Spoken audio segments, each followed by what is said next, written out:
ரேவதி அழுதுகிட்டே தன்னோட வீட்டுக்கு போனதுக்கப்புறம் வீட்டில் எல்லாமே ரொம்ப அமைதியாக இருக்குது. எல்லாருமே அவரவர் ரூமுக்கு போயிடுறாங்க தூங்குறதுக்கு. இங்கே பாக்யராஜ், மலர், மதி, சுரேஷ் எல்லாருமே அவங்கவுங்க ரூமுக்கு போகிறாங்க. சுரேஷ் மதியோட ரூமுக்குள்ளே போகிறப்போ மதி ஒரு மாதிரி கவலையாக பெட்டில் உட்காந்துருக்காங்க. அப்போது சுரேஷ் ரொம்ப பாசமாக பேசுகிற மாதிரி பேசுகிறாரு. என்ன மதி, ரொம்ப கவலையாக இருக்கியா அப்படிங்கிறாரு. ஆமாம் அப்படிங்கிறாங்க மதி ஒரு மாதிரி வெடுக்குன்னு. அப்போது சுரேஷ் கேட்குறாரு, என்ன இது, இவ கவலையாக இருந்தாலும் திமிராத்தான் பதில் சொல்கிறா, சந்தோஷமாக இருந்தாலும் திமிராத்தான் பதில் சொல்கிறா, இவகிட்ட எப்படித்தான் பேசுறதுனே தெரியலையே, மாமா வேற இப்படி பண்ணு அப்படி பண்ணுன்னு சொல்லி ஐடியா கொடுத்துட்டு அவர் போயிடுறாரு ஈஸியாக, நம்மளால் சக்ஸஸ் பண்ணவே முடியலையே அப்படின்னு சொல்லிட்டு சுரேஷ் தா பூதா அப்படின்ட்டு ஏதோ புலம்புறாரு. அப்போது மதி கேட்குறாங்க, இப்போ என்ன பிரச்சனை உங்களுக்கு, ஏன் இந்த புலம்புறீங்க அப்படின்னு சொல்லி கேட்குறாங்க. அதுக்கு சுரேஷ் இருந்துக்கிட்டு, இல்லை மதி அதெல்லாம் எதுவும் இல்லை, நான் உங்கள்கிட்ட கேட்க வந்தேன், வேறு காலேஜ் பார்க்கலாமா என்னன்னு, அதை தான் எப்படி கேட்குறது, நீ என்ன இதாக இருக்கிறேன்னு தெரியல, அதுக்காகத்தான் அப்படி பேச வந்தேன் அப்படின்னு சொல்லி ஏதோ ஒன்று சொல்லி சமாளிக்கிறாரு. மதி இருந்துக்கிட்டு, பார்க்கலாம் எந்த காலேஜுக்கு, வேறு காலேஜ் போகலாமா என்ன எதுங்கிறத இனிமேல் தான் நான் யோசித்து முடிவெடுக்கணும், என்ன போய் எப்படி அவங்க வேண்டான்னு சொன்னாங்க, எவ்வளோ ஹார்ட் ஒர்க் பண்ணியிருக்கேன்னு தெரியுமா அந்த குழந்தைங்களுக்காக, டீச்சர்ஸுக்கிட்டவெல்லாம் எவ்வளோ ஹெல்பிங் மைண்டாக இருந்திருக்கேன்னு தெரியுமா, என்னை ஏன் அவங்க ரிஜெக்ட் பண்ணினாங்க, எனக்கு அந்த ரீசன் தெரிஞ்சே ஆகணும், இல்லைன்னா எனக்கு நிம்மதியே இருக்காது அப்படின்னு சொல்லி மதி புலம்புறாங்க. அப்போ சுரேஷ் பார்த்துக்கலாம் விடுமதி அதுக்காக அப்படின்னு சொல்லி பக்கத்தில் போகிறாரு.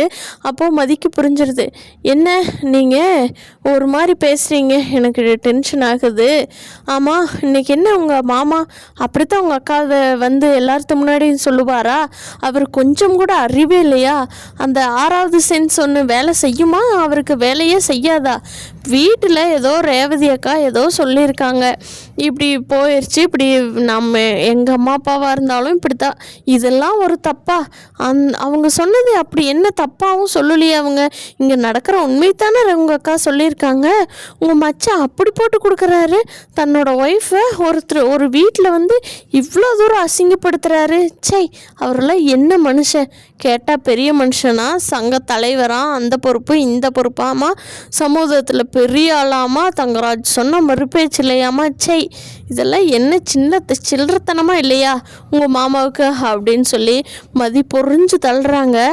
அதை கேட்ட சுரேஷ் ஐயோ ஆமாம் அக்காவை பற்றி மாமா இப்படி சொல்லுவாருன்னு நானே எதிர்பார்க்கல, ஒரு நிமிஷம் ஸ்டன் ஆகிட்டேன், எனக்கு என்ன பேசுறதுனே தெரியல, அதனால தான் அமைதியாக இருந்துக்கிட்டேன் அப்படிங்கிறாங்க.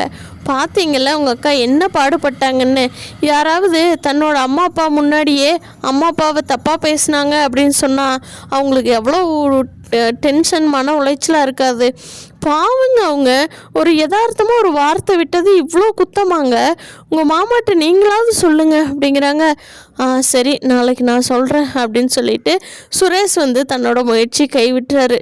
போச்சு மாமா வாட்டுக்கு சொல்லிட்டு போயிடுறாரு, இங்கே நம்ம எதுவும் ஒன்றும் வேலைக்காகாது அப்படின்னு சொல்லிட்டு மதியா சுரேஷ் கிட்ட கேட்குறாங்க, எனக்கு ஒரு ஹெல்ப் பண்ணுவீங்களா அப்படிங்கிறாங்க. அப்போ சுரேஷ் சொல்லு மதி, என்ன ஹெல்ப் பண்ணாலும் நான் பண்ணுறேன் அப்படிங்கிறாங்க.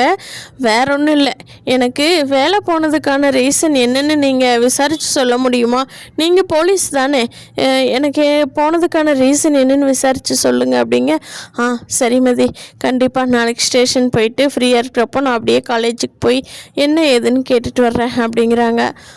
சரி அதை மட்டும் எனக்கு கண்டுபிடிச்சி சொல்லுங்கள் அப்படின்னு சொல்லவும், கண்டிப்பாக மதி உனக்கு நான் சொல்லாமல் என்ன பண்ண போகிறேன், நம்ம வீட்டு ஆளுங்களுக்கு ஒரு கஷ்டம்னா அதை பார்த்துட்டு நான் சும்மா இருப்பேனா அப்படின்னு சொல்லவும், ரொம்ப தேங்க்ஸ் அப்படின்னு சொல்லிட்டு மதி படுத்து தூங்கிடுறாங்க. இங்கே சுரேஷ், ஐயோ கடவுளே இந்த மாமா சொன்னது நம்ம செய்யவும் முடியலையே, மாமா நாளைக்கு என்னாச்சுடா அப்படின்னு கேட்பாரு, என்ன அவருக்கு பதில் சொல்கிறது, இங்கே அவன் பாட்டுக்கு படுத்து தூங்கிட்டா, ஐயோ இன்னைக்கு அன்னைக்கு அடித்த தலையில் காயமே இன்னும் ஆறல, அதை நினச்சா இன்னும் பயமாக இருக்குது அப்படின்னு சொல்லி சுரேஷ் தன்னந்தனியாக நடந்துக்கிட்டு மனசுக்குள்ளேயே புலம்பிக்கிறாரு. சத்தம் போட்டால் என்ன ஏதுன்னு எல்லோரும் கேட்பாங்கன்னு சொல்லியே இங்கே பாக்யராஜும் மலரும் ரூம்குள்ளே போய் உட்காந்து பேசிகிட்டு இருக்காங்க. குட்டி பாப்பா தூங்கிட்டதுனால மலர் கேட்குறாங்க, ஏன் பாக்யராஜ் உங்கள் மச்சானுக்கு அறிவே இல்லையா பாக்யராஜ், ரேவதியை அப்படியுமா சொல்லுவார் அப்படிங்கிறாங்க.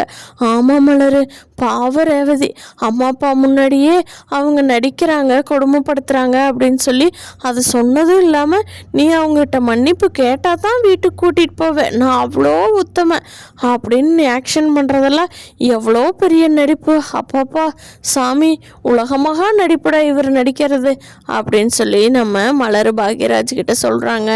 பாக்யராஜ் இருந்துட்டு ஆமாம் மலர், தெரியுது, ரொம்ப வெளிப்படையாக தான் தெரியுது அவர் என்ன பண்ணுறாரு என்ன நடிக்கிறாருன்னு, ஆனால் நம்ம ஒன்றும் சொல்ல முடியாதே அப்படிங்கிறாங்க. எதுக்குங்க இந்த ஆளுக்கு இவ்வளோ நடிப்பு?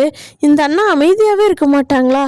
ரேவதி என்னமோ பேசிட்டு போகிறா, பாவம் ஏதோ எங்கள் கூட பேசுகிற மாதிரி தெரியாமல் ஒரு வார்த்தை விட்டுட்டா, அதுக்காக நம்ம சந்தோஷமாக இருக்கிற மாதிரி வீட்டுக்கு கூட்டிகிட்டு வந்துட்டு போகும்போது எப்படி வச்சு செஞ்சு விட்றாரு பாருங்க அப்படின்னு சொல்லி மலருக்கும் பாக்யராஜுக்குமே பயங்கர கோவம் வந்துடுது தன்னோட தங்கராஜ் பண்ணுறத பார்த்துட்டு. இங்கே வந்து லக்ஷ்மி ராகவன் கிட்ட சொல்கிறாங்க, ஏங்க நம்ம பிள்ளைங்களையெல்லாம் பெற்று வளர்த்து ஆளாக்கி ஒரு பெரிய இடத்துக்கு பார்த்து கட்டி கொடுத்து கடைசியில் அதுங்க என்னத்தை பேசுதுன்னு பார்த்தீங்கல்ல, வர்ற மருமகளும் கூட பரவாயில்லைங்க, ஒரு கணக்கில் சேர்த்திக்கலாம், ஆனால் நம்ம பெற்றதுங்க இருக்குதுங்களே அதுக்கு தாங்க நம்மளுக்கு முதல்ல ஆப்போசிட்டாக நிற்குங்களோட அப்படின்னு சொல்லி லக்ஷ்மி ராகவன் கிட்ட நம்ம ரேவதி பேசும்போது ராகவன் சொல்கிறாரு, இல்லை லட்சுமி அப்படியெல்லாம் இல்லை, நம்ம பொண்ணை பற்றி நம்மளே தப்பாக பேசக்கூடாது அப்படின்னு சொல்லி ரேவதிக்கு சப்போர்ட்டாக தான் ராகவன் பேசுகிறாரு. எல்லாம் இவ்வளோ பாடுபட்டு பென்ஷன் வந்த பணத்தை பூரா ஸ்ருதிக்கு சேர்த்து வச்சுருக்கீங்க, நமக்கு ஆசைப்பட்டதை ஒன்று வாங்குறோமா, என்ன பண்ணுறோம், நாளைக்கு ஸ்ருதியும் அப்படித்தான் கட்டிட்டு போகிறவங்ககிட்ட சொல்லுவாளோ என்னவோ அப்படிங்க. லக்ஷ்மி நீ அமைதியாரு, நம்ம பொண்ணுங்களை பற்றி நீயே அப்படி பேசக்கூடாது, அமைதியாருன்னு சொல்கிறேன்ல அப்படின்னு சொல்லி ராகவன் சொல்லவும் லக்ஷ்மியை அமைதியாகிடுறாங்க. காலையில் எழுந்திரிச்சு நம்ம தங்கராஜ் வீட்டுக்கு சுரேஷ் போகிறான். சுரேஷை பார்த்த உடனே தங்கராஜ் மாப்பிள்ளை வாடா வாடா வாடா மாப்பிள்ளை வாடா மாப்பிள்ளை என்ன சக்ஸஸ்ஃபுல்லா அப்படின்னு சொல்லி கேட்கும். என்ன மாமா நீங்கள் பாட்டுக்கு சொல்கிறது ஈஸி, அதெல்லாம் செய்ய முடியாது, நான் இப்போது வேறு விஷயமா வந்தாங்க மாமா அப்படிங்கிறாங்க.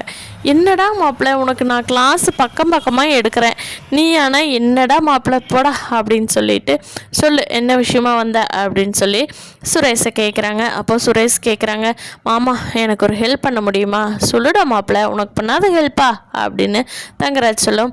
ஏமாமா இந்த மதிக்கு எதனால் வேலை போச்சுன்னு சொல்லி உங்களுக்கு அந்த காலேஜில் தெரிஞ்சவங்களாம் நிறைய பேர் இருக்காங்கல்ல, அங்கே விசாரித்து மதிக்கு எதனால் வேலை போச்சு, அந்த வேலையை வந்து திருப்பி பெர்மனண்ட்டாக வாங்கி கொடுக்க முடியுமாங்க மாமா உங்களால் அப்படின்னு சொல்லி சுரேஷ் கேட்கவும் தங்கராஜுக்கு தூக்கி வாரி போட்டுருது.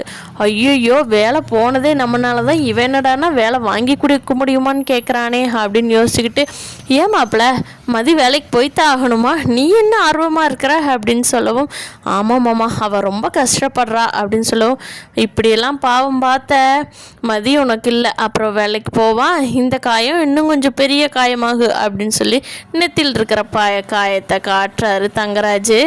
தங்கராஜ் கிட்ட சுரேஷ் சேராமல் அமைதியாக இருந்தாவே, பாக்யராஜ் சொல்கிறத கேட்டுக்கிட்டு இருந்தாவே மதி சுரேஷோட வாழ்க்கை நல்லாயிருக்கும்னு நான் நினைக்கிறேன். நீங்கள் என்ன நினைக்கிறீங்கன்னு கீழே கமெண்ட் பண்ணுங்கள். தேங்க்யூ.